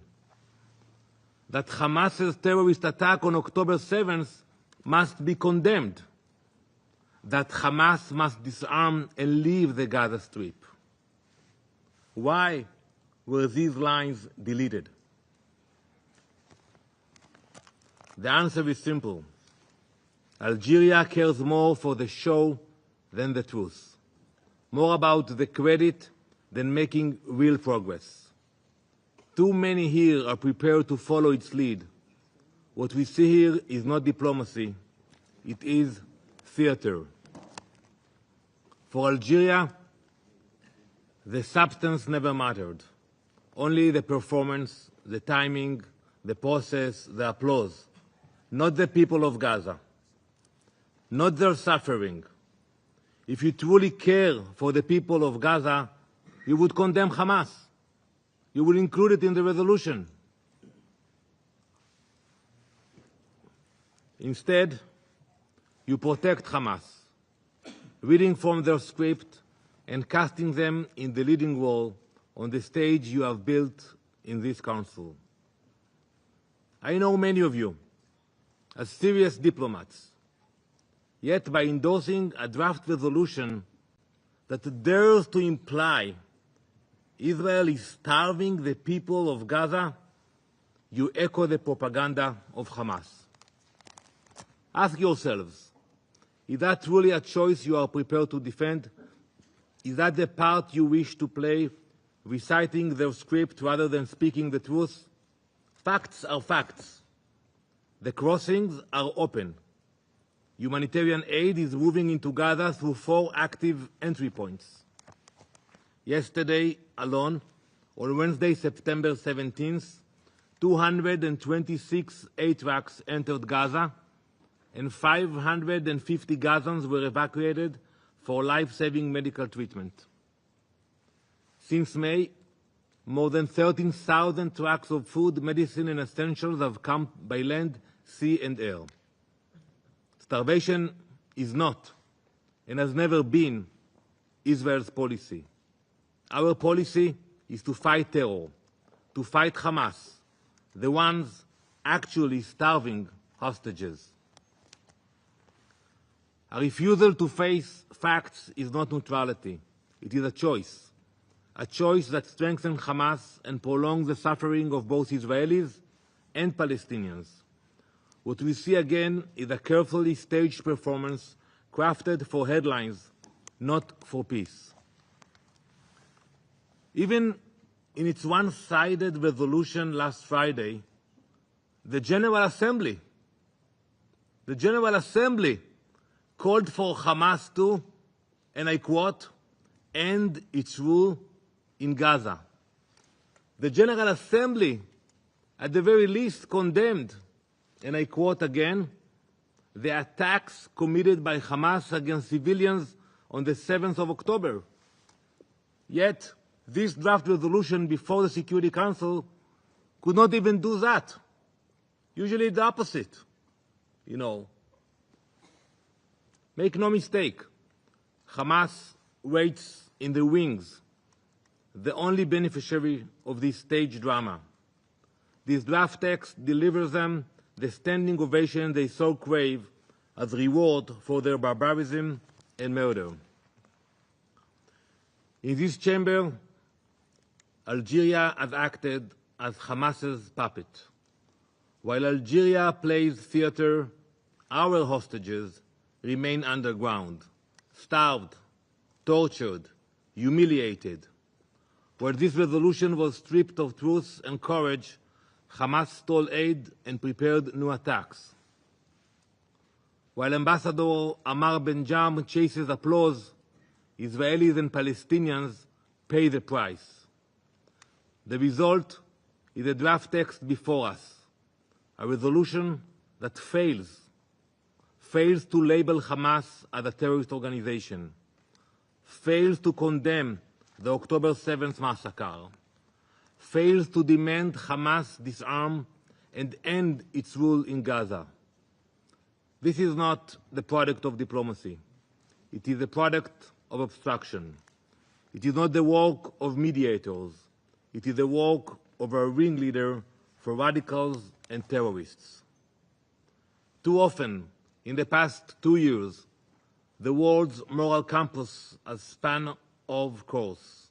Instead of unified outrage at innocent people dragged into tunnels, we hear hesitation and excuses, or worse, silence.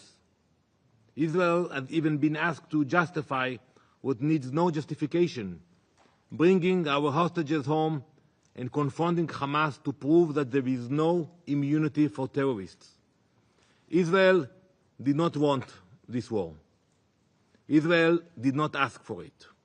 When Hamas invaded Israel, attacked our towns, killed our people, and took hostages underground, war was forced upon us. This Council has a choice. You can continue with the absence of moral clarity, or you can act with purpose. You can steer this organization back to its true north, toward truth, justice, and peace. Political maneuvering and empty gestures lead only to irrelevance. Hypocrisy and one-sidedness will never deliver peace. Members, this is a crucial moment. This year, we mark 80 years since the UN was created, an institution born after evil was defeated in a long and costly war. The triumph of light over darkness made its creation possible. But before the axis of evil was overcome, some chose to face tyranny with appeasement, while others stood firmly. While Prime Minister Chamberlain told his people to go home and sleep quietly as tyranny marched forward, Churchill's path was different, the path of courage and moral clarity. Churchill confronted tyranny and overcame it, and so will we. For as Churchill warned, tyranny is our foe, in whatever trappings or disguise it wears, in whatever language it speaks, from within or without. We must be vigilant, resolute, and united. Israel will not be told to go home and sleep while terror stands at our door.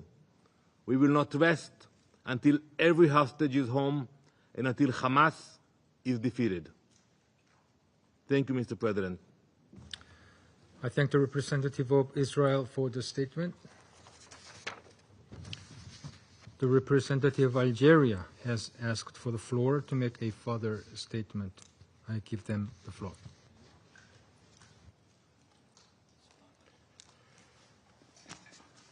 Merci, Président. J'ai beaucoup hésité avant de prendre la parole, mais on a cité mon pays à 5 reprises et je ne pouvais pas ne pas répondre.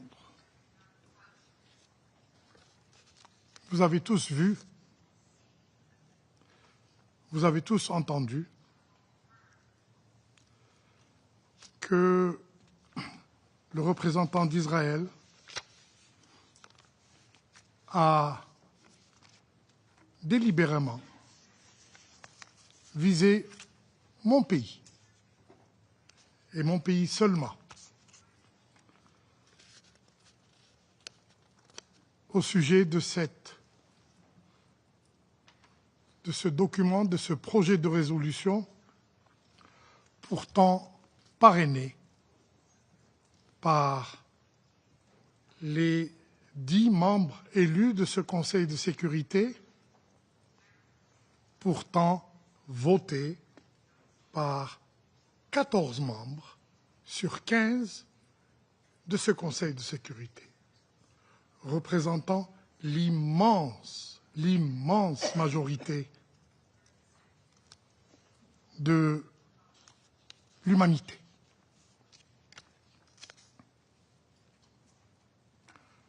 Pour ceux qui connaissent l'Algérie,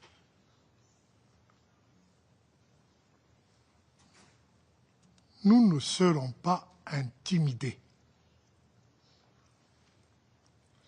La semaine dernière, une autre tentative d'intimidation a visé notre collègue du Pakistan. Sans succès. Je voudrais être très clair que, en travaillant avec nos collègues, membres élus au sein de ce Conseil, nous n'avons voulu, et notre seul objectif a été de soulager la souffrance du peuple palestinien à Gaza, une souffrance indicible, des bombardements de civils, l'imposition de restrictions pour l'aide humanitaire, la famine, et enfin le génocide.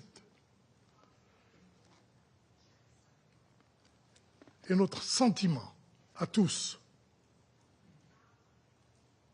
est un sentiment de révolte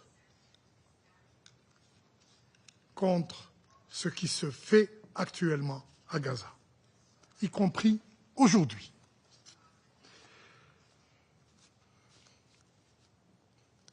Monsieur le Président,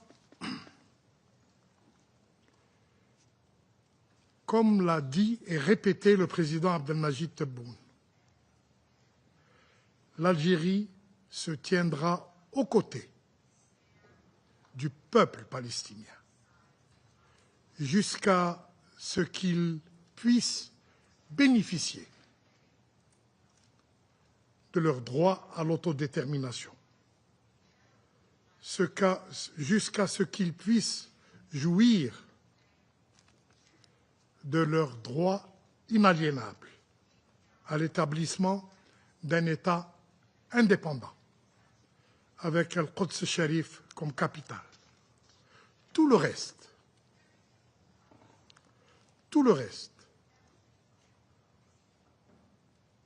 n'est que tentative de brouiller les pistes et d'échapper aux condamnations unanimes de la communauté internationale. Je vous remercie. I thank the representative of Algeria for the statement. The representative of Denmark has asked for the floor to make a further statement. I take the floor to respond to the comments made by the representative of Israel. This resolution was drafted by the E10, coordinated by Denmark as the E10 coordinator. With all due respect, we do not recognize the process that was described here. One specific elected member was mentioned, but all 10 of us stand behind this text, which met 14 votes in favor and 1 veto. I thank you. I thank the representative of Denmark for the statement. The representative of Israel has asked for the floor to make a further statement. I give them the floor. Thank you, Mr. President. To my distinguished colleague from Algeria, you mentioned that I mentioned Algeria 5 times. You're probably right. But when I listened to your speech, you haven't mentioned the hostages even once. The 48 hostages were in captivity. and you are not willing to condemn Hamas. So from what I know, it was the involvement of Algeria. Maybe they were able to convince you all that Hamas should not be condemned in this resolution. And it's a legitimate process. But I think it's wrong. I think it's shameful that you can blame Israel for everything you believe it's true, but a simple condemnation of Hamas you cannot include in a draft resolution. I think it's shameful, and I think it speaks for itself that the resolution is not condemning Hamas. And there will be a future for Gaza only when Hamas will be out of the equation. And if the General Assembly was able to adapt such a language, I think the Security Council should do the same. I thank the representative of Israel for the statement. The representative of Algeria has asked for the floor to make a further statement. You have the floor, sir. Merci, Président. Je serai bref. L'Algérie a parrainé le projet de résolution qui était devant nous et qui, de manière très claire, appelle à la libération inconditionnelle des otages. Puis-je rappeler que mon pays, aujourd'hui, a voté en faveur de cette résolution. Mais puis-je rappeler aussi aux représentants d'Israël qu'il y a 2 jours, que plutôt vendredi dernier, son pays a voté contre une résolution à l'Assemblée générale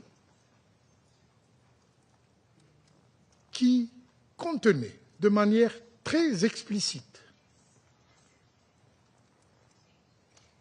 la condamnation de la prise d'otages par Hamas. Je répète,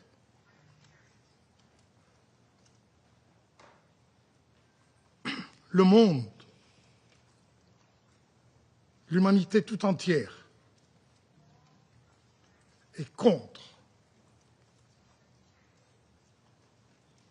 les massacres opérés par Israël dans la bande de Gaza. Et je ne me laisserai pas entraîner dans un débat qui vise à occulter l'attention de l'humanité entière sur le génocide, je répète, le génocide qui est en train de se réaliser à Gaza. Je vous remercie. I thank the representative of Algeria for the statement. There are no more names inscribed on the list of the speakers. The meeting is adjourned.